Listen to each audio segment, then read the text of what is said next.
What does my fund money look like? And those are the kind of conversations that I'm in, day out, especially with the more millennial demographic that I deal with. Yeah, that's you hit a couple of things that made me think of pretty much like knowing when to take the guardrails off, right?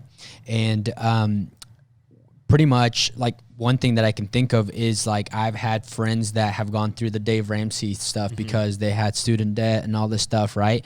And now they're in a place to where they're doing well for themselves, still using the cash envelope method. And I'm just like, what? That doesn't make any sense to me, right?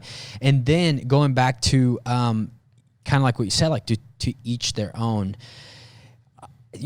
But, you know, you have people like Jeff Bezos or that I personally think, but I mean, I don't know Warren Buffett personally. So who knows, maybe he doesn't really care about, you know, a nicer house or this or that. But one thing that I've heard, and I can't remember what amount of money it was, but a guy that he was like a billionaire, he said, man, once you reach, you know, this income to where you can literally buy whatever you want to, like things are just like, there's no really joy in them on that, to where we go back to talking about an asset and a liability. Like most people buy that liability because it brings that rush, that attractiveness. It's like, you know, and then so once you hit a certain number, which once again, we think of a millionaire and a billionaire, but it's really not that deep into the finances, to where at some point, like you're like, dude, like stuff's just stuff. And it's just like, I really want that pair of shoes, but guess what?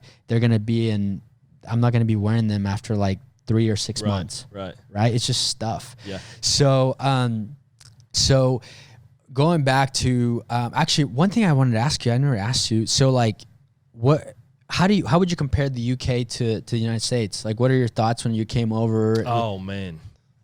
Okay. There's a lot we could get into here. Now, I will say my dad's American. Okay. So